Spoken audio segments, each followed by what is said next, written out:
Yes, ma'am. So, good afternoon, everyone. So, I know it's a holiday, and we are going to discuss one of the very, very important discussion on this 1.5 hour or 1 hour or so. So, this is all about this IoT Cybersecurity Awareness Program. It's more of a like risk, resilience, and readiness. This is a very, very important and essential program is designed to empower individual or a team with the knowledge to navigate the complex landscape of IoT threats. So we move beyond fear or focusing on the attentionable strategies to build and culture of security. So this program will highlight you some of the risk management, resilience, what to do and don'ts. So such kind of digital or cybersecurity or internet of things awareness program which will give you the significance and highlights what to do and what not to do. So today we have one of the experts with us, Jaspreet Singh. He is no doubt like student, but he has a good experience on this cybersecurity and he has got a lot of achievements on this cybersecurity. So you can get to know more from him. What are the the do and don'ts from this current generation, and they are far more beyond this technology. So now I welcome the stage Singh. So over to you, the stage. Thanks for this great introduction of mine. Thank you so much, ma'am. So let's get started with the today's session. So today's session is on IoT cybersecurity. So I'll just get started by me. Who am I? I'm a student. I'm a tech enthusiast, and I've been working with CBI and Home Affairs as well. And I've been working on some you can say some big projects which I'll not be able to share here. And I'll just give you some hints about that. That they are that I've been attending the cyber internships at police and many more internships, and I have given sessions to many schools, to peers, and some professors conferences as well. So that's it about me. And you all might be knowing that IoT, the Internet of Things, the full form of IoT, that it got a really great boom. And it is expected that there will be like more than 30 billion plus devices till 20 and 2030. So let's get started. What is IoT?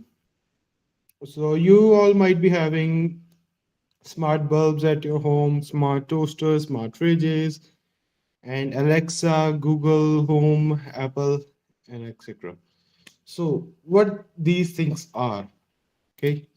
So, these things are connected via like low range Wi-Fi and general Wi-Fi, and they have their own proprietary Wi-Fi's that sometime that you get a device, it when you plug it in, it shows you that you have to connect to this SSID, so then you will be able to use it. It is having its own web interface, having its own proprietary software, so you have to. So the today's roadmap will be like first I'll be explaining you all the risks that what happens, and I'll give you some real life examples as well. Then I'll give you a small live demo using an ESP32 controller board. And after that, I'll be telling you some key points that you have to take in mind to get safeguard. So let's start with the risk that why should we care? So at your home, you might be having Wi-Fi, you might be having phones, laptops, and many things. So what is the main attack surface of it? So generally, there are three levels like device level, network level, and cloud level. The device level is like that you're having a Wi-Fi, and you might have noticed that your Wi-Fi have a password at the back on the sticker of the Wi-Fi where the details are given. So those passwords are generally the population has kept the same. So what happens is, if a hacker wants to hack that Wi-Fi, he'll just search on any browser or anyway, and he'll just search for the default password for this router or access point. So he'll get the password. So once he's in, then the whole structure is like compromised. So in the device level, there are mainly three uh, 3 points where a hacker hacks you. The firmware, the because there are the debugging points, debugging backdoors, which manufacturers or the software developer use to update or remove any things, and physical ports. For example, UART and JTAG. I'll just tell you the UART one because UART is like when you look at the motherboard or any board, now there is like two pins, that transceiver and receiver, and that's it. With the when a hacker got the access to those two pins, he'll be able to do anything with the device. And for the storage is like the password are stored on your devices, or when you access any device, there's a document known as introduction. There are your IDs, passwords listed in it, and you have to join with the default password and credentials, and mostly just kept it the same because they think that we will leave this like this, so it will be easier for them. Excuse me. And the second level is the network level, Wi-Fi, Bluetooth, and Zigbee protocols. So there's a this Zigbee protocols. Zigbee protocol is a protocol which the IoT devices use to connect to their own infrastructure and with your Alexa or Google or Home Assistant, any Home Assistant. And for the Wi-Fi, when you have your phone and the Wi-Fi internet or the router, they have Wi-Fi. And for the Bluetooth, you have your headphones and the headset, speakers, and laptops to the phone. And for the cloud level, there are mainly three things: APIs, backend database, and authentications. So API is a key where a person or a software interacts with it for the conversation or to interact with their whole database and all. And for the the backend databases where your whole data is stored, and if you have passwords, the passwords are stored there, and if you have usernames, passwords, and everything you can imagine are stored there. And the authentication, it is just like a login process where there are policies, that for the weak policies, for the stronger policies, and the two-factor authentication, they all fall under the same category, authentication. Because when you log into any device, any cloud service, Gmail, Google Drive, Instagram, Facebook, they all are on cloud. Okay, so when any of this layer has a simple vulnerability, even a single vulnerability, it compromises the whole infrastructure, the whole the system. Because there is a chain of trust, that there is a admin level password, and there is a member's password, or the sub admin, you can say. So if any of them get compromised, the whole network get compromised. So the first vulnerability will be the airwaves. So the IoT devices and smartphones, they are constantly communicating via RF, or you can say radio frequency. Even when you are not actively using them, they are transmitting signals into the air. For example, you can say I've listed here the like key points, the Wi-Fi probes, beacons, and what are the risks. So what a Wi-Fi probe is?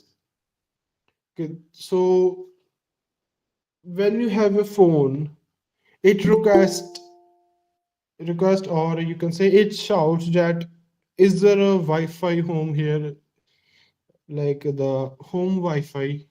Okay, so it will be constantly asking you that the where is the home Wi-Fi? I need to connect to the home Wi-Fi. So the reality is your device constantly sends out probe requests looking for the network it has connected into the past. So this often reveals a list of every Wi-Fi network you've ever joined. For example, you can say you have been to Starbucks, you have connected the Wi-Fi once. So it will be constantly searching for Starbucks, and you have your office, there's guest passwords, and home, and which can be used to track your location history as well. And for the beacon, so this is a signal sent by access point or the router that if you are at home, you have your Wi-Fi named home Wi-Fi. So it will be constantly announcing that I exist, I'm here, I'm home Wi-Fi.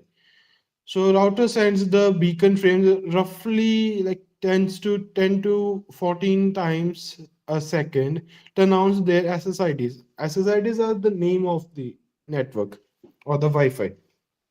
So it sends the announces their SSID supported at the supported speeds and the encryption type so the device can find them. So the risk, because these signals travel through air, they don't stop at the wall of a house. Anyone within the range with a simple antenna or a laptop or with any specialized tool can sniff these packets, and they even the data isn't encrypted inside. For example, using the HTTP instead of HTTPS or just an open Wi-Fi, an attacker can read everything, your passwords, personal messages, and sensor data just by listening to the airwaves.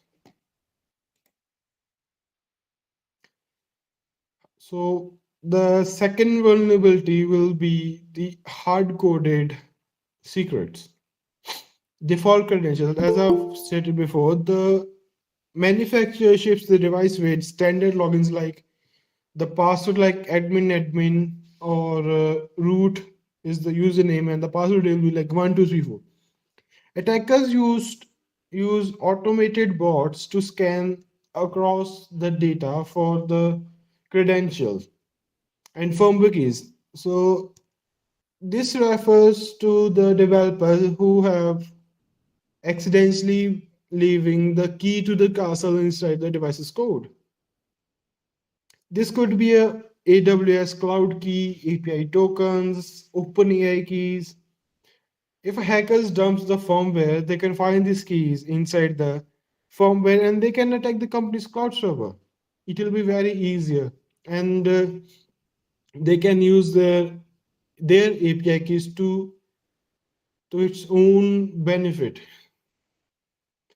And for the backdoor, these are often the debug ports or the maintenance accounts that are left open for the engineers to fix the device.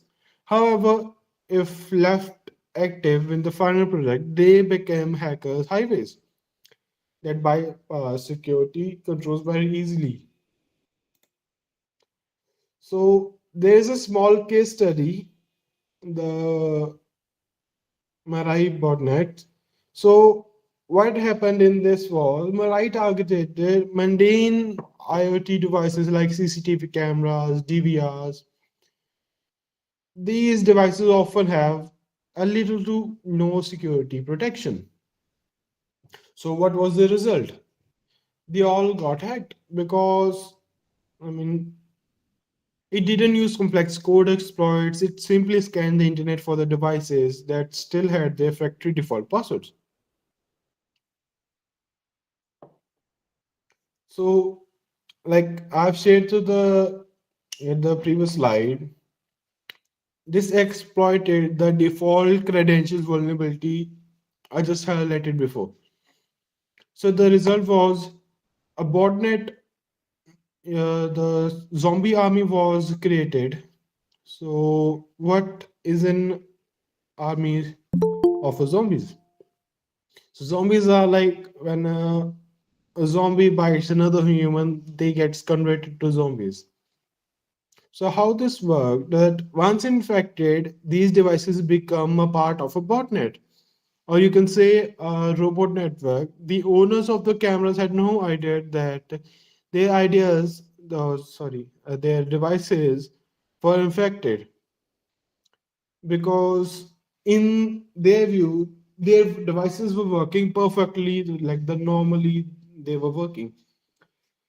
So the attacker then commanded the massive army of the hundred of thousands of devices to flood specific websites with traffic. So the impact that it left was the this attack was so strong enough to take down the major part of the internet, including services like Netflix, Twitter, and Reddit, because they overwhelmed the DYN DNS, the DYN DNS.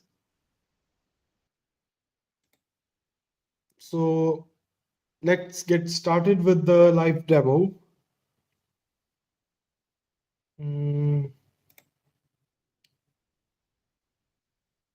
okay, so I guess I have to turn on my camera, I guess. Excuse me, ma'am. Yeah, please. So I'll be sharing, sorry, I'll be stopping the screen share Yeah, yeah, fine. because I have to turn on my camera. So can we pin it? Yeah, yeah, yeah, sure. Please. Okay.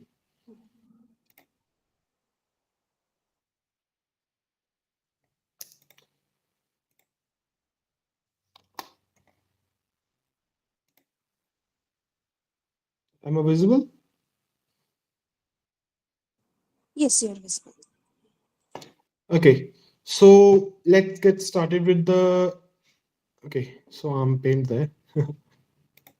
So there's a device known as Flipper Zero. The Flipper Zero, it is like the best tool for the hacking because it provides us the accessible features so that we can scan RFIDs, NFC tags, and etc. So I was just working because Flipper Zero is a device which is illegal in India. So because it is illegal in India, we were not able to purchase it. So I was just making my own, and like a bad thing happened today. I was just working. So this is a breadboard. This is an ESP32. You can see here. Let me just focus. Yeah, this is an ESP32 S3 board. So I was just working on like planning to show you all that. Let me just focus again. Planning to show you all that how anyone can, because the device is illegal in India, but the components are not. And I can get the components very easily, and I can kind of make the device I want to use, or if I want to exploit anything, I can do. So instead of that, I have made a de-authentication tool, which what it does is that it creates uh, multiple SSIDs.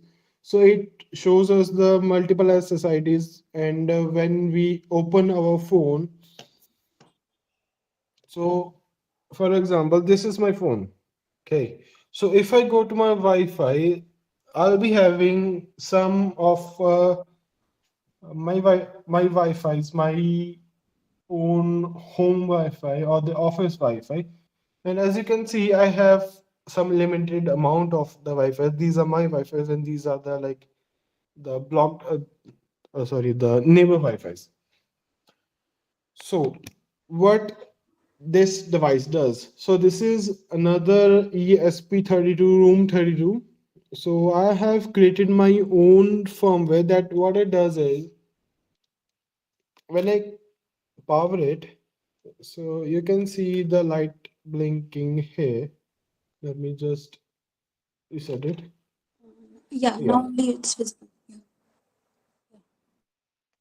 Mm, yeah. So it is blinking a bit, right? So I have turned this and I'll just put it on the side. So yeah, I'm connected to my Wi-Fi using my own Wi-Fi. So I will not be making the multiple SSIDs because if I made multiple SSIDs, I'll get blocked by my own devices. So you can see here the just a second. Is this in focus? Uh, yep. Here is a device known as ESP32. Okay, spammer. Yeah.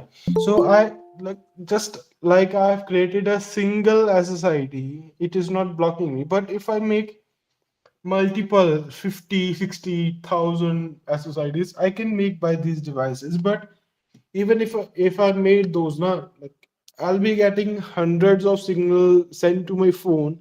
So when my device get overwhelmed by any sort of Wi-Fi connections, Bluetooth or NFC or any, excuse me. So they get confused that to whom do I have to connect? Because I have two Wi-Fi's here and I have my home Wi-Fi. So these all are sending their presence that that I am available here, and the phone is constantly asking that I want to connect to the home Wi-Fi, home lab Wi-Fi. So it will just constantly they are interfering that if they have made the connection, so it will be a bit harder to de-auth them. But if I can make 1,000 SSIDs, it will still get confused. So that's why I use Ethernet in my lab because Ethernet is a wired interface. And because I have wired interface, I will not be interfered by any of the electrical interference. So let's get back to the sheets slide.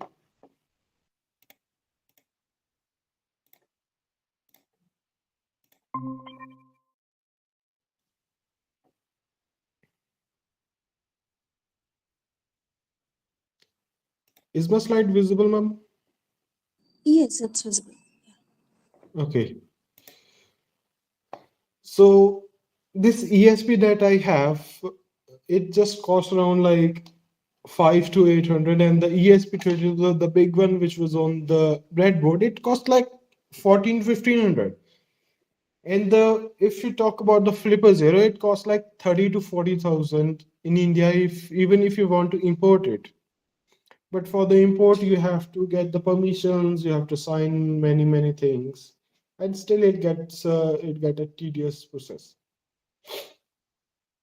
So this was my ESP32 S3. From this S3, I can do many things. For example, I can make the HID attack. I might be showing you a demo of it. I've recorded it before. So the what is HID? HID is like when you connect a USB to your key benefit, or they can sometime alter the data.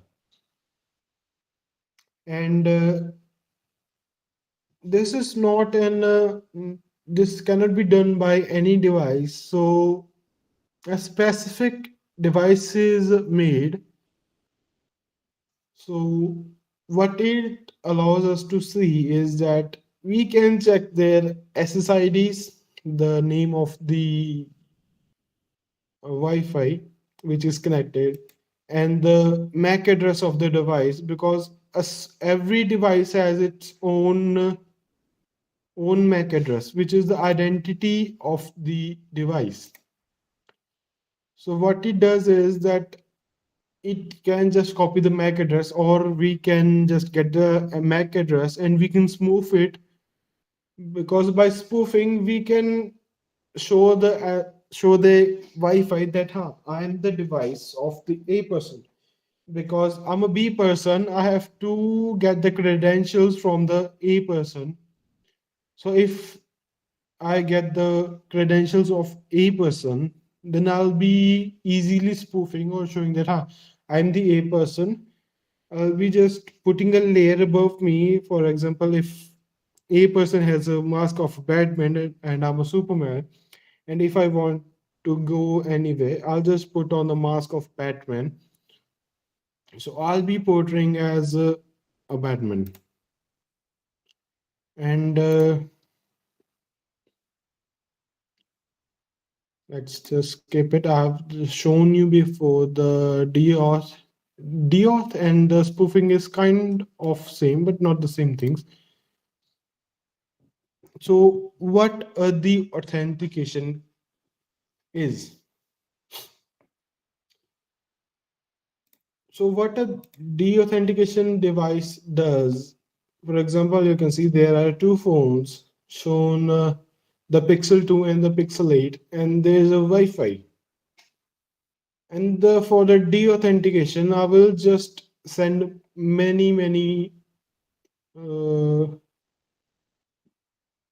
requests to the Wi-Fi that I want to connect. Okay. So what happens at the access point is, when I send him a request that to disconnect the previous devices and connect mine to put priority on my devices. So what it does is the previously connected devices which which were connected before me, they will be dropped and will be put on the then they will be put on the waiting list, that you are not allowed to connect, or you are basically, it just shows you that like the internet not available. When you see then it is just denying you the access. So how to get safeguard by all this, that if you are in a company that you want to safeguard your secure boot, what a secure boot does is it just scans your whole device's code, that if you have a bootloader, then it will scan your bootloader, then make an encryption key, and it will just compare the encryption key for the the secured firmware or the bootloader. If the key is not secured, means it is being interfered by anyone, or have any hacker has hacked it or changed the code of it, so it will just refuse to boot. And for the network, just you can just do the network segmentations, and let me just show you in the clarity in the upcoming slides. So the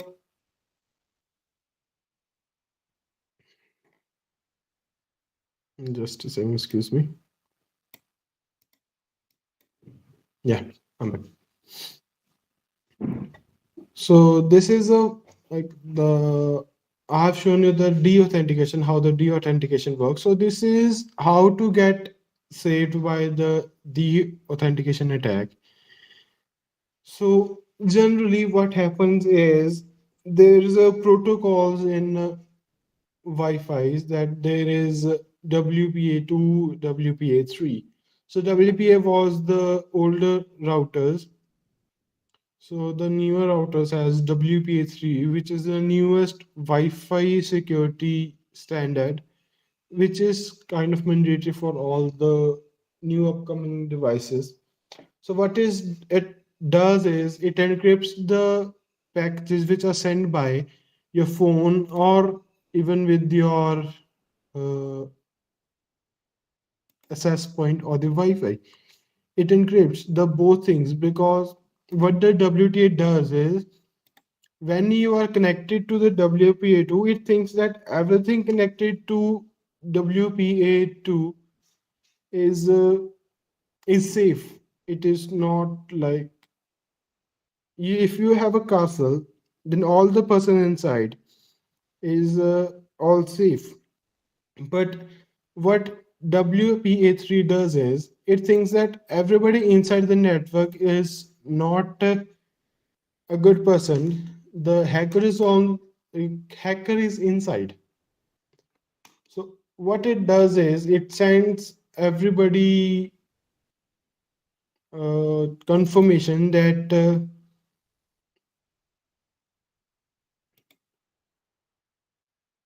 sure. So it sorry, I was getting a call. Just a sec.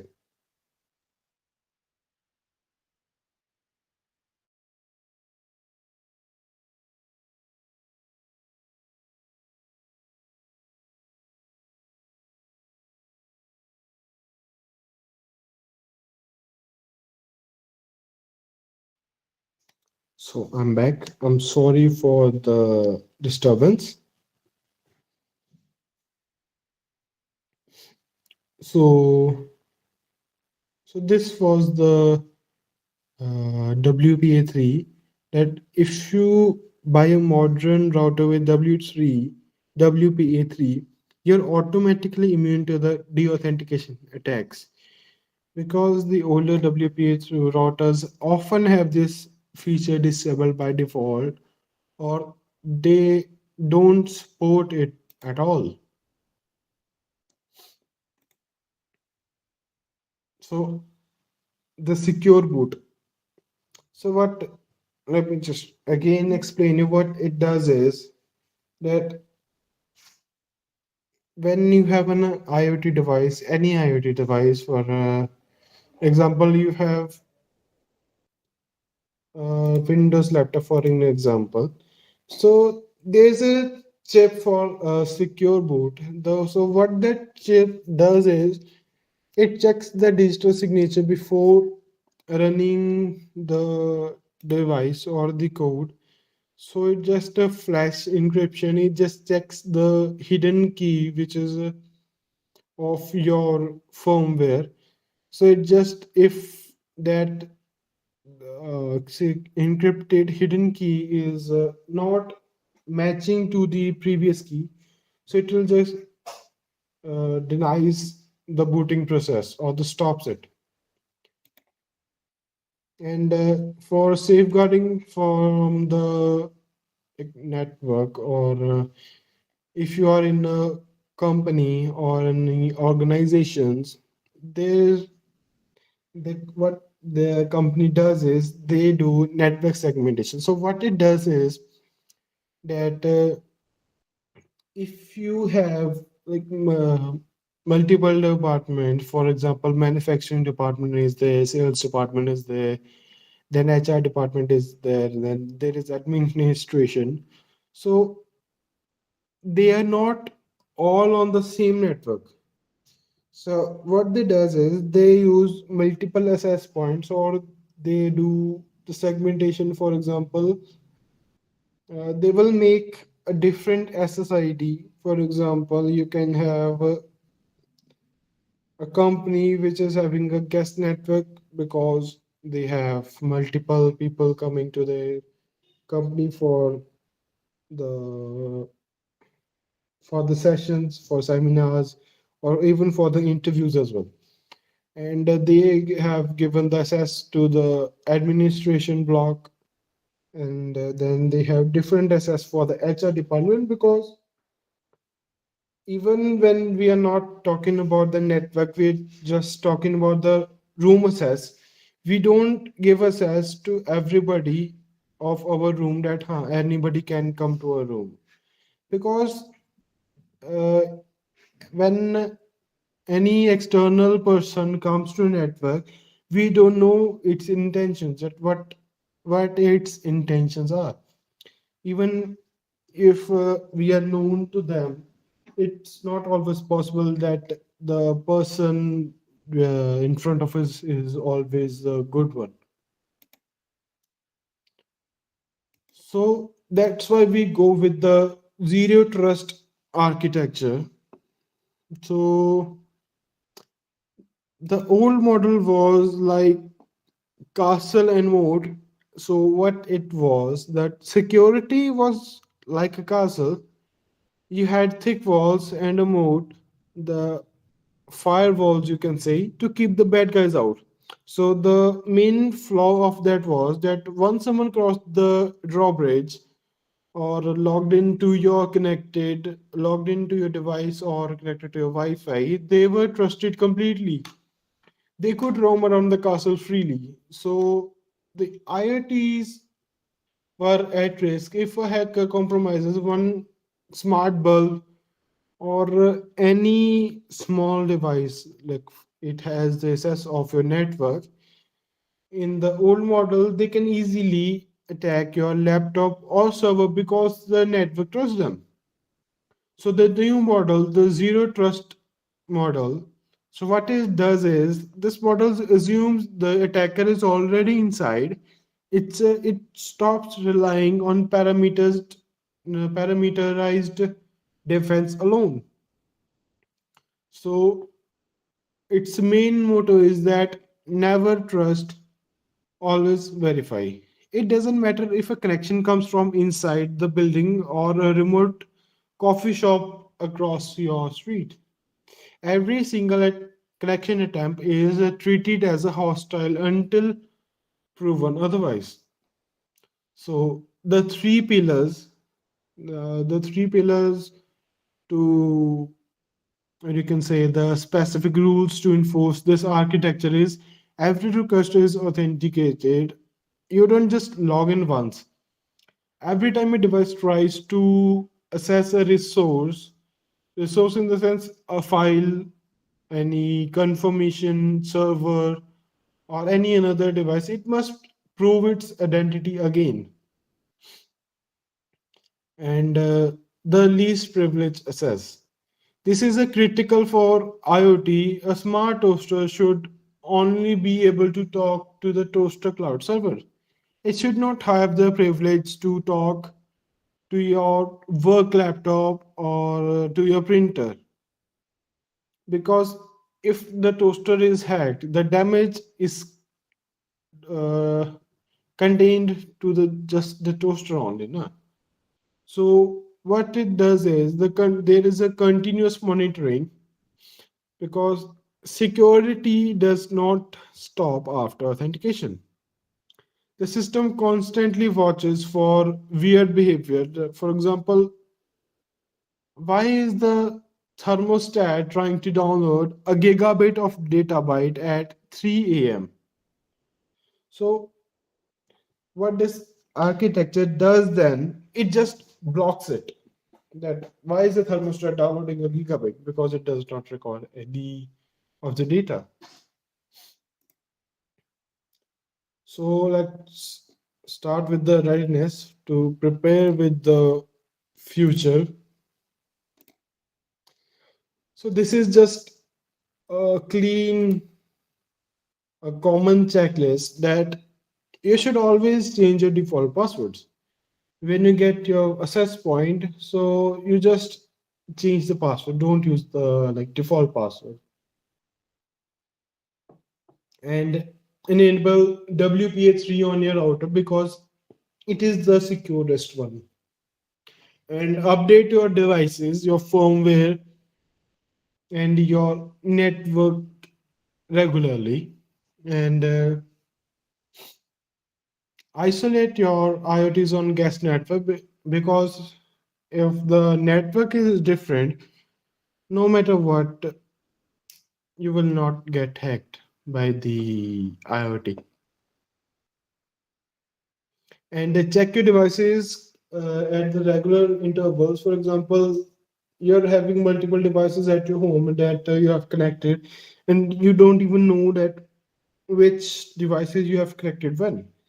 So if you check your devices regularly, you will be like keeping the note that I have this device and I know what it does and why is it there.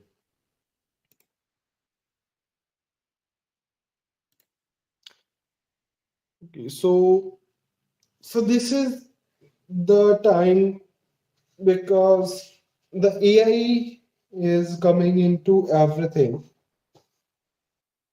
So it acknowledges that while we have solution today, the threats are evolving, so must our defense. That's why we have AI defense systems because networks are becoming too massive and complex for human security analysis to watch manually because there's too much data. So what it does is it uses artificial intelligence to automate a continuous monitoring system, which was like mentioned in the previous slide. So how it works is the AI makes a baseline for what is normally for your network. For example, the smart fridge sends 5 megabyte of data daily. When if the fridge suddenly sends 50 gigabyte, the AI detects this as a weird anomaly instantly and shuts it down before a human even wakes up. Because if it is happening at the 3 a.m. at the night, a human is sometimes not that much active on that time so that it can notice that my fridge is sending 50 gigabit of data. Why is it sending?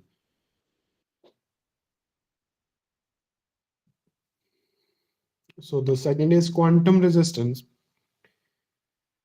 The passwords are like they are encrypted, but there's a slight caveat in it that there are systems being built, the quantum computing.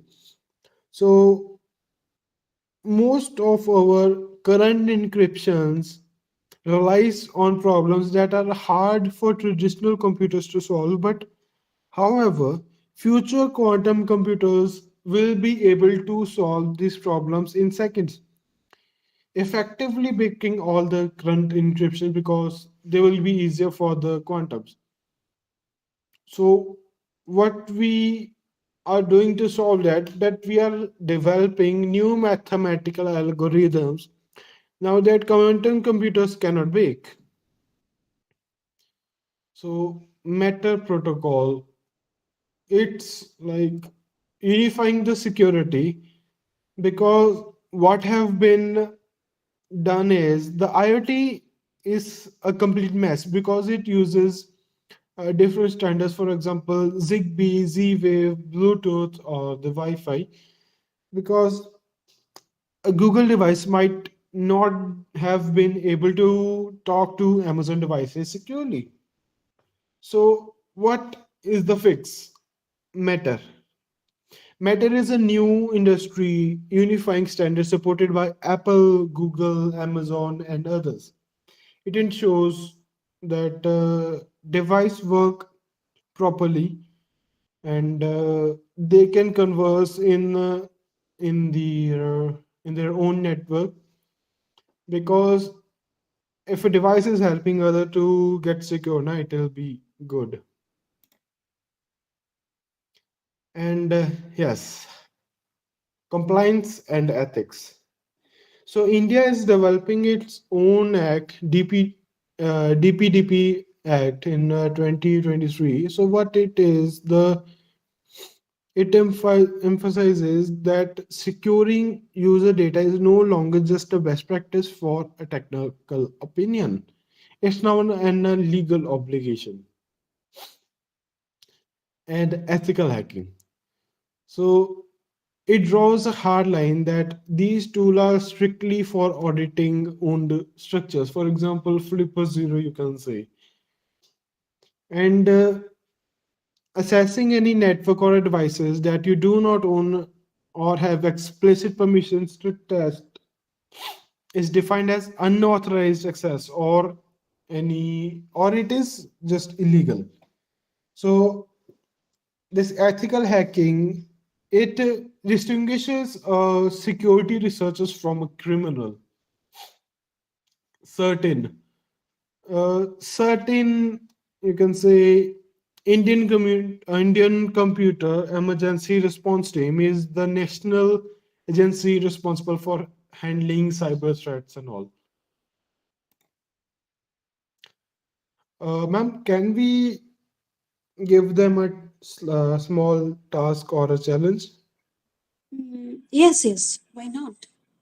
Yeah. Okay, so I have stated three tasks that if they can do, if you guys can do.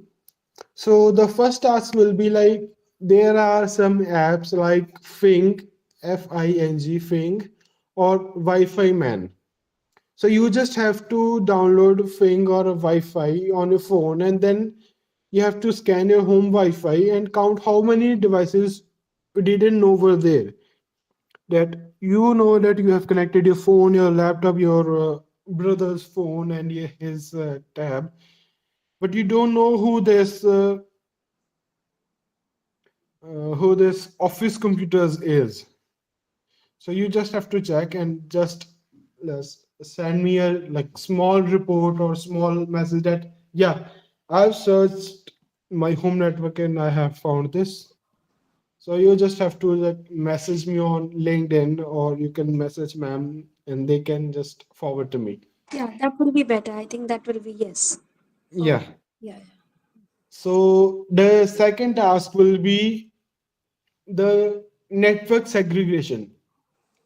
You just have to do is that just log in your router admin page, and if there is an option to make a guest network, maybe uh, you can create a different SSID. Yeah, even if you don't have the guest network, you can just use another SSID and move all your smart devices to it.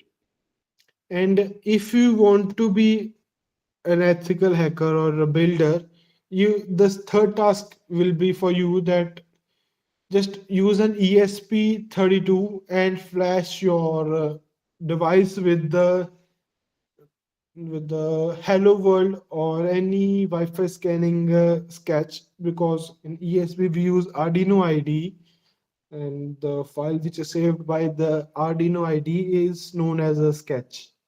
So just make a sketch for hello world and just report it. So that's it from my side. If you have any questions, you can contact ma'am or I me. think there are some few questions which has already came up. Is it good to Okay. take up those questions? Yeah, okay. uh, I think the sure, first sure. question, yeah. So which one is more secure? Is it a phone iOS or Android? uh, you see the okay. Yeah, so on the contrary, we can talk that Android is also safe, but iOS is safer, but to an extent. They both have their limits. And in general, if we can say that, and Android is a bit unsafe and ISO is safe because ISO does not trust anybody. In Android, you can even download any APK device or anything, and it will just allow you, that you can download any APK, even if it's like denied by the Play Protect. You can go to the options and just disable it, and after that you can install it. But in ISO, it does not allow you to. And next question, ma'am. Okay. Yeah. How, as a layman, we can avoid such hacking? I think he was taking when you're talking about some kind of hacking types. So I think the question came up on that time. How, as a layman, we can avoid such hacking? Actually, I was talking about many hacking stuff. If you can send me the question again, I'll be happy to repeat it.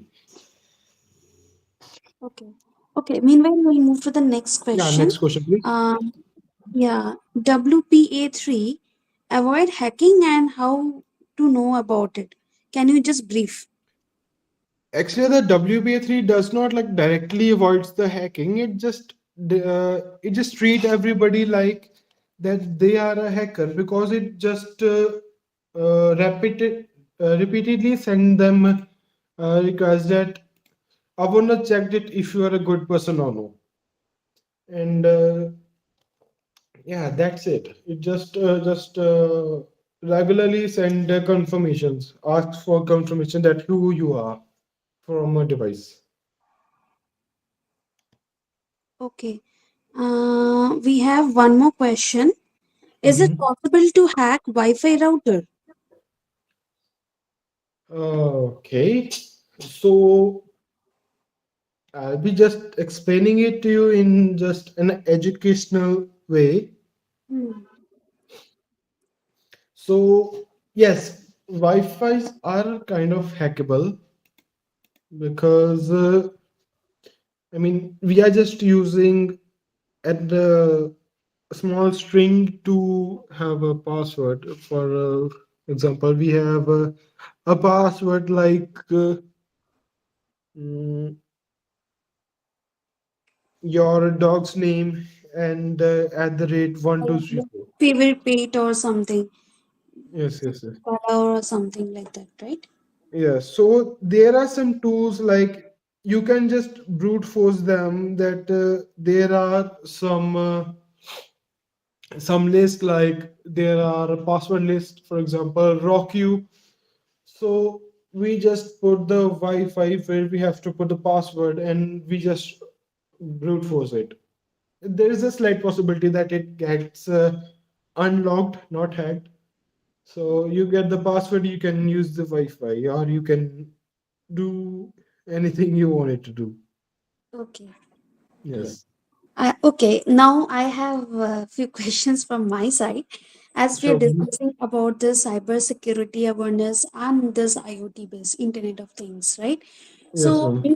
being in a civilians, like we are not from maybe from computer science background, or we may not have a deep knowledge about this cybersecurity.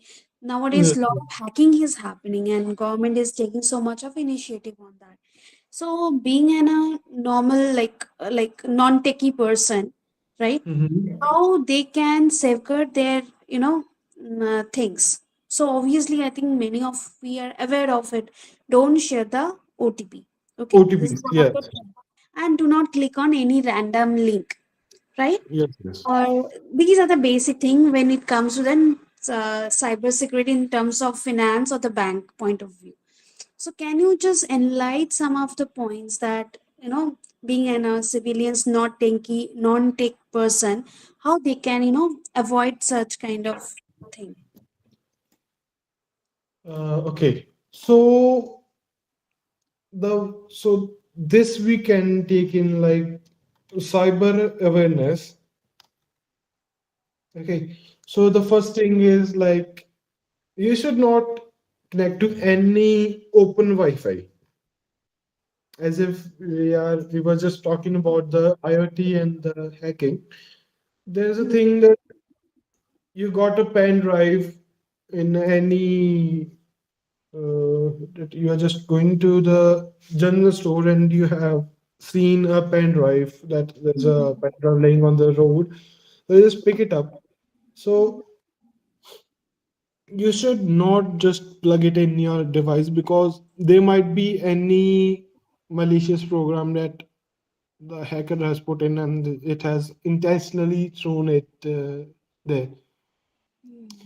And you can get hacked very easily, because in Windows there are still many vulnerabilities which are not easy to explore, but you can do it.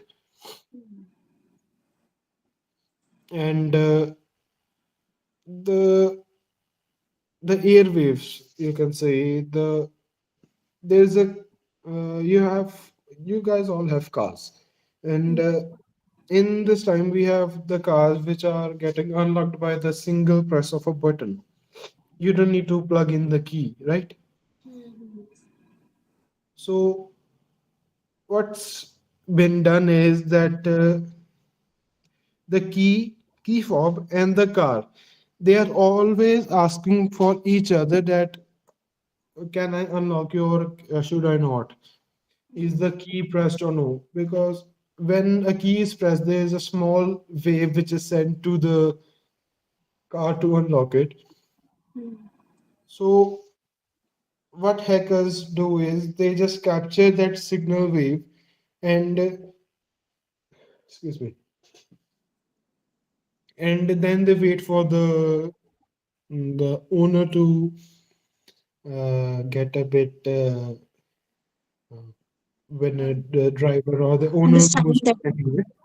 Yeah, when he's away, so they can just replicate the signal and they can just unlock the car.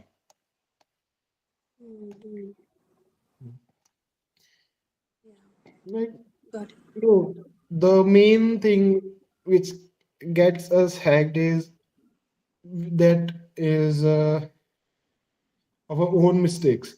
For example, we just write our password on the table that I can remember it. I can't remember the password, so I'll just write it on the table. So anybody can come and check a password and just unlock a device. Yeah. Yeah, yeah.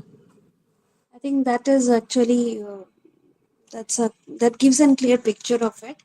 Yes, That yes, yes. yeah, yeah. I think thank you for your time, the stage, and it was really a wonderful session.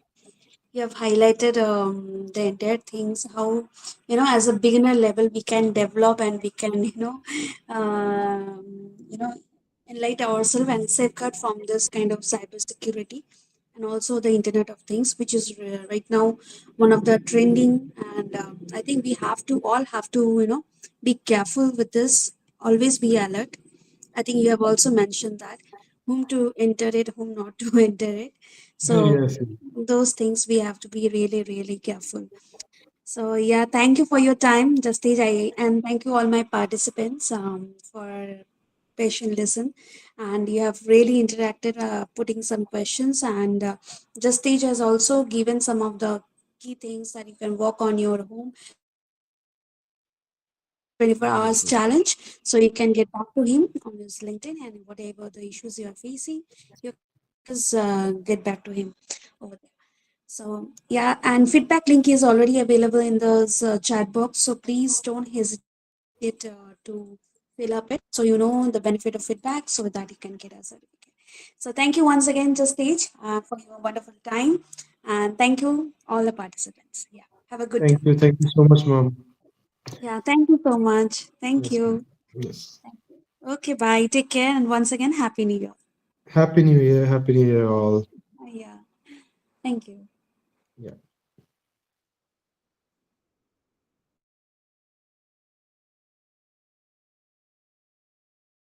So participants, please don't forget to fill up the feedback form. So quickly fill up the feedback form, share your details, and whatever the feedback that you feel about this session, please do give an honest feedback. So if you have any suggested topic or any awareness program that you want to hear up from us, so please put up in the suggestion box. Thank you so much, and see you soon. Thank you, Justage. Thank you.